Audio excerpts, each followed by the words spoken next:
Well, you were free. Free from whatever it was that put you in your depression. Or just free. Are you feeling free? You whatever that negative environment was, that you're out of it now. Congratulations. Now the real work starts. This is step one. Free to do and think the way you have been wanting to for a very long time, and you couldn't. Free means it's time to work on you. Get you back to the you that you used to know. Hopefully, or at least pretty close. Read hard. Takes a lot of work. But, a lot of people don't actually go after that. And I don't know why, other than that fear is so deeply embedded in a lot of us. When we go through a traumatic experience or we live a life we didn't want to live, counseling. That's your first step. This is about your first steps. And the first step is get some counseling. There's free counseling out there, believe it or not. Probably anybody there will. All they have to do is see your pain, and they've got a heart for God, they're going to do. Some of us remember how we got to be free, and some of us don't. And the thing about the homework part of it is you have to work at keeping that free mindset. You have to remember, how did you get in that world that kept you captive? I've had an opportunity to do a lot of that off kilter. And I didn't realize that a side product of when you are finally free from an abusive relationship or a domineering relationship or anything like that is you kind of lose directions that you don't know which one you should do first. You know what I ended up doing? I honestly have ended up having to do for myself to try to feel like I'm focused is I make a list. I have to make a daily list for myself so that I can try to stay on task. Things to do. And so I would go ahead and do that for work. So now I have to do it for my personal life. That's kind of unnerving. But get the counseling. Now, the counseling that you want to get is they get you ready for you doing it on your own. Most done in a very non-threatening environment. And it's like on the surface. And you just kind of like lose it. And then you lose it all over again, right? Well, I know I did. I've lost it many, many, many times. And that's something because I always thought of myself as a strong person. If you think of yourself as a strong person, but you get involved in a situation and you let it go and you keep trying to keep it going and it's not working. I'd always been and had around me a lot of people, even if they're mean to you, that's your comfort zone. That's your sense of what being in a family is supposed to be like. And when you're an adult and you find out that there were things going on when you were a kid that probably weren't all that great. And you don't think about those things until something really bad happens, right? I mean, at least that's what happened with me. I never thought the fact that a child's mentality or maturity handle things is formed before. And it didn't feel bad until it was bad. Because when you try to fix someone and they're not fixable, you try too hard, you end up breaking your when it comes to making decisions if you don't examine why you're making them. We think we shouldn't have to, right? We think we already know. It's no big, yeah, I'm going to go ahead and do this. And when we do that, and then we fall real hard, then we wonder why. Because you do your own work. I guess the main part about being free is you have to do your homework. If you want to keep a free thinking feeling of peace, that alive, then you're going to fall. Like I did hard. Hurting. Going to, and they don't. And they are all sent and bent to destroy who you are at the moment to be something else. You don't know that's the kind of person you're with. You have no idea. The dating game is a really dangerous thing, especially now. It's so impersonal. I mean, anybody can say anything on the internet. Social media. Like, well, I'm using it. Getting out from under their skin what they have experienced in life and that they're angry about or they're hurt about. And in the process, they think that hurting someone else helps them to heal. Now that you're able to breathe a little bit, it's wonderful. And I am so happy if someone wants keeping you locked into your house. What they won't let you, they want to make sure away from all of that. Then congratulations. For some of us, it takes a while to get out of that. Too long, And I know if you have no support system, have anything, I'm free from this. This has always been there, and now it's not there. And then a lot of people, especially you girls, will gravitate towards because that's the only thing you know as a normal, and it's not normal. Normal is being loved. Sometimes even down to the business of we have this to eat on Monday night for dinner. We have this. When you're being dictated to like that, that could be just a pet peeve. But it doesn't work good for this. You see, if your mind is yours and you are trying to give it in the best sense of who you are, the loving person you are, the priceless person that you are, and someone doesn't value that, and all they keep saying is what they want, that's not a healthy relationship at all. It can develop into things worse. And that's what I didn't understand. I didn't understand if someone called names. So is mind control. With an abusive person, there's a lot of mind control going on. And if you feel made to do things you really don't feel comfortable with, be aware of it. Note it. In the early stages, you can confront a person about it. But once they've got enough hold of enough stages of their control, they don't listen anymore. That's where you go from the verbal abuse to the mental abuse that's kind of tied together. And then that's when it becomes physical. When you're trying to pull away sometimes, when you're trying to pull away sometimes and you're saying to them, hey, that's not what I want. And they physically will accost you. Now you're in trouble. Don't get there. Look for things in the family. And I know you're like, what's this got to do with my boyfriend being mean to me? It has a lot.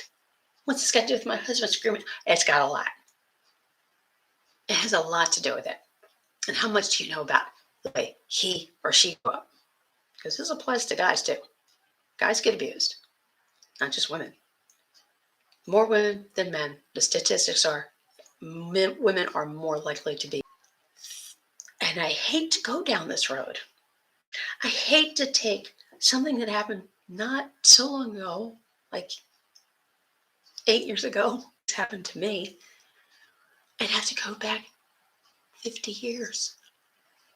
50 years be the reason why I ended there. And it isn't, but it is. Now, let me explain that one.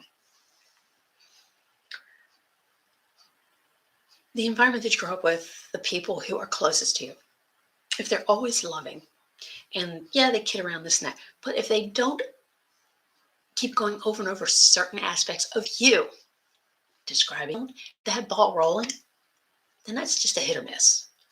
But if it's constant, remember this thing, your enemy number one inside? Very recently, and it dawned on me. I didn't want to admit that my family had anything to do with it. Because they didn't, but they did. It was more the actions. It's always the actions or the words that this stores in it. I'm sorry, they're ignorant of it. It was probably done to them. This is generational. Why has it been around forever? Because nobody is perfect. Everybody has their own little hang-ups, their own little fears and qualms and, interpretations of things. And They allow those, and they don't mean to. I don't think. I don't free from that. You have to confront it. Your first an adult is you have to face that. Your part in it first, and then the way that you can. Don't point fingers, because that's what was done to you growing up, and that's why you ended up deciding to date the bad boy, because you were expected to date the rich good kid, right? uh, you don't point a finger, because what that does is that makes them view you as being hateful, or that with all the feelings, and they've been all bottled up for years. And I'm having to do that now, deal with all of that I've said my whole life. If you have people that you love and you're close to, and things that bother you, and you're telling them, and it's falling on deaf ears, you don't need to be around them. Give yourself some distance. Like, did their parents act like that way with them? Well, they may have. Well, they had to learn it somewhere. Nobody's born with that kind. Everybody is born a blank slate. And then, as the environment they are in creeps in, and there is a long list of things that the Mayo Clinic, they do a fabulous job at this, researching things that have to do with like the mental disorders and whatnot. And I found the page from them online that gives you a whole list. Did you know that post-traumatic stress, anxiety, depression, all that, it doesn't happen instantly, especially PTSD. And PTSD has nothing to do with depression, but they're cousins, I call it. But they're different. They're totally different. Depression is not PTSD, and PTSD is not depression. And depression is not anxiety. You have different physical reactions when you're going through those things, and emotions that are different, and body reactions to things. So they're all different. Yet everybody wants to lump them together as one thing. And that's where we're missing the boat. If you want to totally enjoy now that you're free, you pick that apart for you. You get counseling that helps with that. You may have had your whole life, didn't ever realize it. That's always very possible. My mouth dry. Let's have some soda. You're free. Your new free world. Your free world. Your free ears now. You get to pick and choose what you listen to, what you don't listen to, what you read, believe, and don't believe. How do you do that?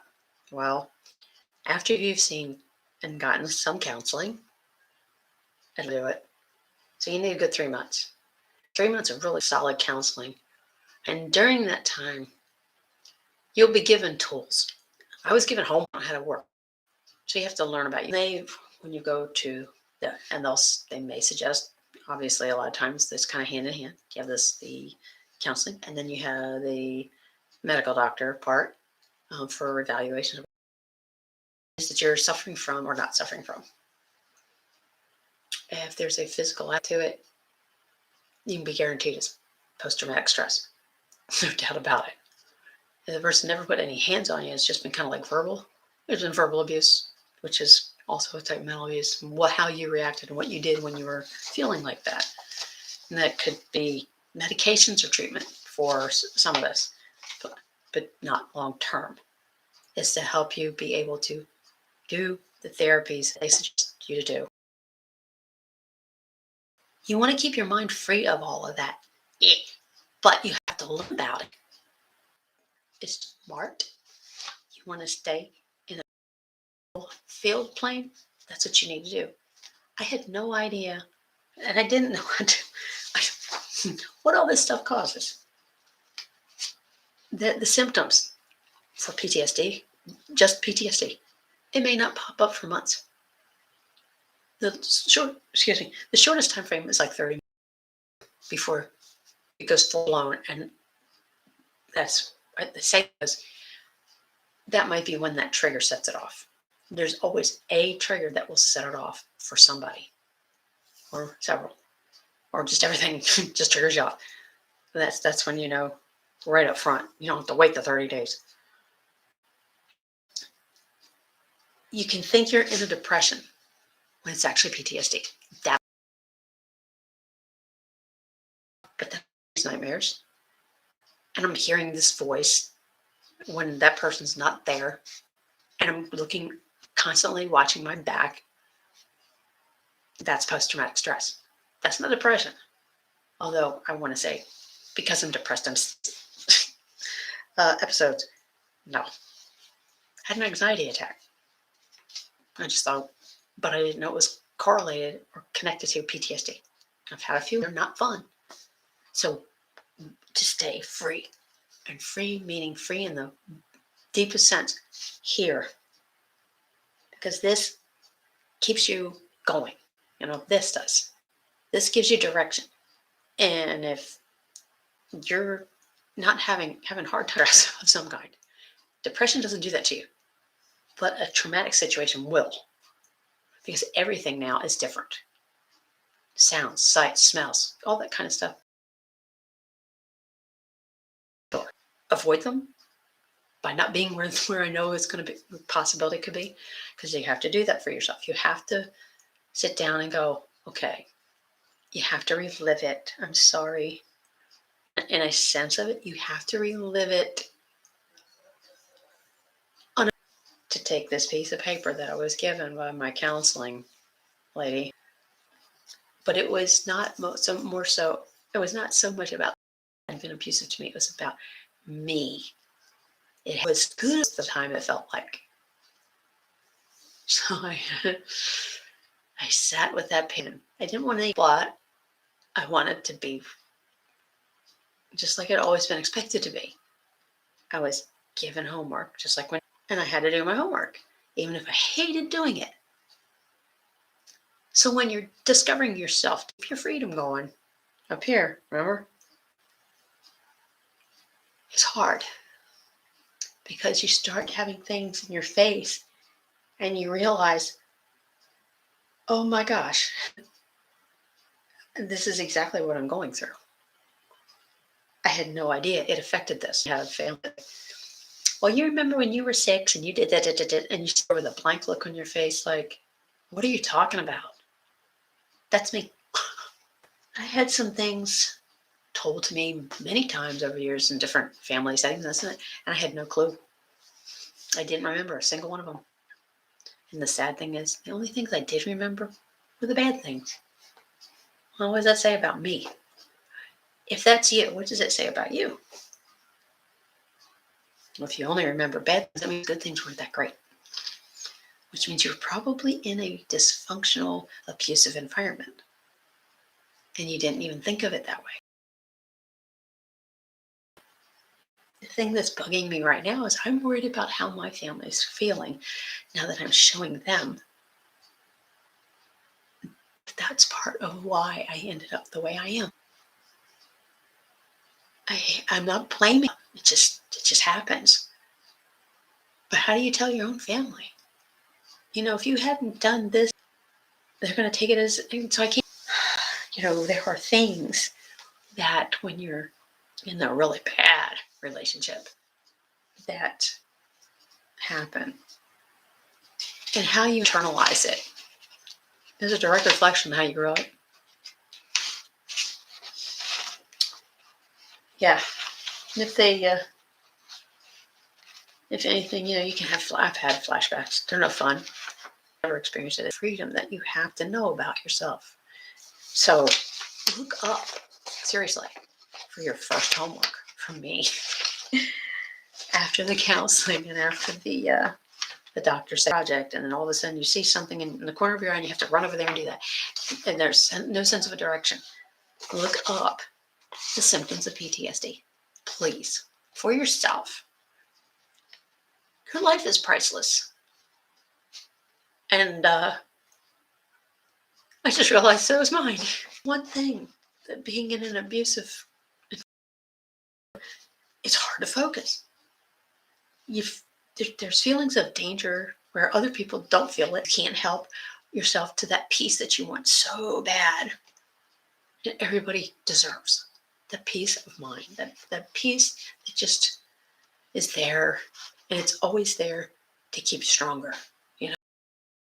Reset mind. You have to stay around positive things and people and events, positive things that make all of that other kind of blur out of your mind, of the bad stuff. Going forward, you have to stay away from things that put you back in that bad place. And they can be little tiny things. Like seeing your kid's father can put you back there. And especially when they might be with who is just like what you got away from. So make sure that is really number one inside. That's hard. That's a tough battle. It ain't fun. But you have to do it. You have to do it to stay free. Does that make sense? It does to me, because I didn't realize how much of all this homework that I've done for myself, now that I'm done with the counseling, well, I'm not done with it, but it's a different factor. What I wasn't aware of the person that was being abusive, the signs of an abuser. There were things that I was told, and it was so overwhelming, the amount of information that I was being given, that I'm now, 8 years later, finally able to kind of like remember by doing what I'm doing now. It can be so abusive and not even. I thought all parents and all siblings did this stuff, and that's was acceptable. The ugly comments, I thought that was a normal thing. I didn't know it was abusive. You're a kid, you don't know these things, and you just figure because they're older, because of who you are, that you're supposed to take it. Well, we didn't mean that. And I go, no, I don't. How are you supposed to know it when you're a kid?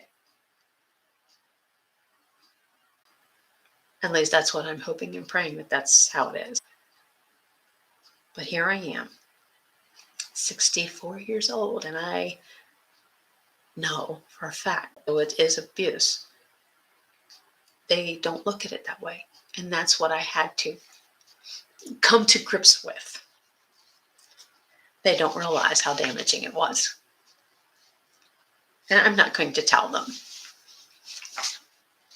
but the doctors are going to show them by all the reports that I found about the different abuse, what they are, and who portrays them, and who puts it out there, and what it does to the victim that they're doing it to, and educate.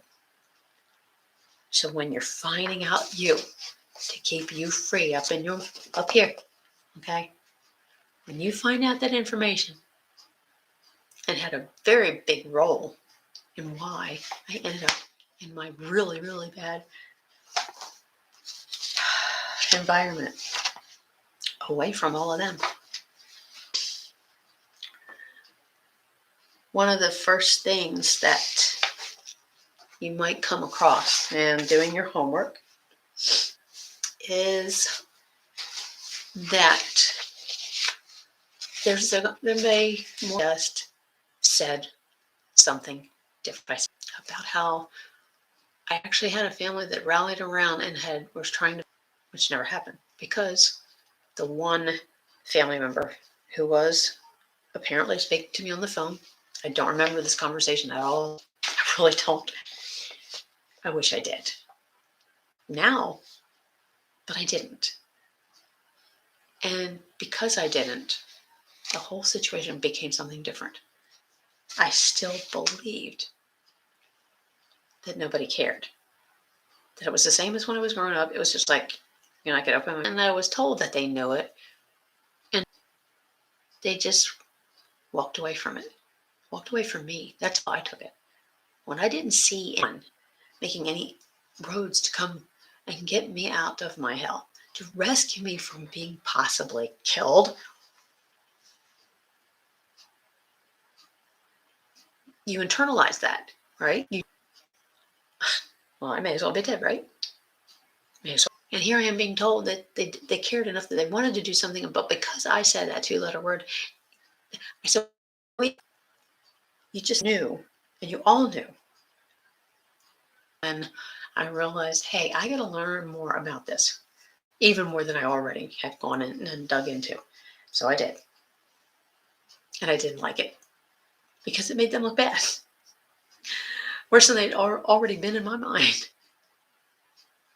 But they don't even know that. And that's why they're doing is hurting you. I said, yeah, but it doesn't make any difference. They said, well, at least you try. I said, but if you don't try, then you got no one to blame but yourself. And you really should, because some people just really do not know what they're doing is hurting you. I said those things growing up. It hurt me. That hurt my feelings. Or you don't. You can counsel yourself to the extent of learn about you. Dig from everything about depression, anxiety, whatever. Look at the symptoms, look at the signs, and then examine yourself and and if you haven't seen a doctor yet, when you do that, and some people do it this in kind of a reverse, they'll go looking into like, I think I'm in a depression. I'll go start doing research about a depression. Smart people, when you start looking for the possibilities of these symptoms you're having, and you try to come to your own prognosis, you could be totally wrong. Heart for your life, for everything that's priceless. Do it. There is no excuse. You're wrong, and I'm telling you that because I used to think mine was, and I was wrong. And now I'm doing it.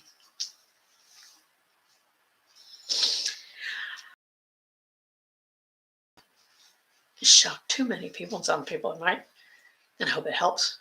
And if this has helped any little bit, give this old woman a thumbs up. I'm 64. I could use some anything. I'm an open book. Totally. I don't care if you ask me what happened in my life. Go ahead. I can tell anybody. I don't care. Because that's over. And now I get to learn from it. I get to figure out more about me, and I get to help other people. Good Lord willing, I have to help other people. And that makes it all worthwhile. He always would say something to me, and I kind of wondered what it meant. I used to think she was great. It's like, oh yeah, that's just what grandmom say. Something bad was going on. I don't even know what it was. Probably something at home. And she said, well, you do know something, right? I said, what's that? I said, what do you mean? Don't worry about it. And I guess I kind of remember telling her what was going on over again. At some point, may not immediately, could be, a ways down the road, but eventually something good comes of it. I didn't believe her until I went through my hell, came out of it, and I had to answer that one damn question on that piece of paper. List some traits that are good about your abuser. 3 days it took me. I was still fresh out of and into what was free for me. And I sat there and I thought, okay, Grandmom said there's something good and everything bad. Thanks. I think they asked for 5. I think I got to 4. I translated it. And that's why she had me do the homework. She wanted me to see that people who are like that, they're sick too. But they made their choices too. And then I had to learn how to forgive myself for getting involved with that person. That's part of your decisions that ended up bad. That's not easy. It takes a while. Almost takes as long as the nightmares to stop. At least for me. Everybody's different. If you can finally get up in the morning and not worry about and you can get up in peace and quiet and listen to the birds outside and see the sunshine. And even, I guess what I'm going to call this is the free homework session. Stay free here. It helps free up this. The way you do that is you do homework. You learn everything you can about what's going on with you, how you react. Find out if it is. Is it PTSD or depression? Is it just, do you have anger issues? Anything like that. And you find the people that help you with it. She knows, and grandmoms always know. This is part of my more that I shouldn't have, but I was there. Free, it's easier as you do more work on you, because then everything else falls into place, because now you are doing exactly what you do. For your prayer warrior, do I need to pray for you? Let me do it. Give me something to do that I feel like I'm going to help. Not just this, something else. Share this video. If you think it's going to help anybody you know, I know everybody knows someone who's in a depressed mood. Share it. Ready for part 2. Once you have the counseling, what the homework's like. And actually, I wrote myself notes. I told you I wrote myself notes. And it's your starting point. After you've done your homework and you think you know who you are, now you're free. Now we need to get you to the starting point. Come back and we'll find out a way that you can, where you're free for good. And when you're free for good, that's when you find your peace. God bless anybody that this has touched, and let me know if it has, because I would love to hear from you. Have a wonderful Christmas too.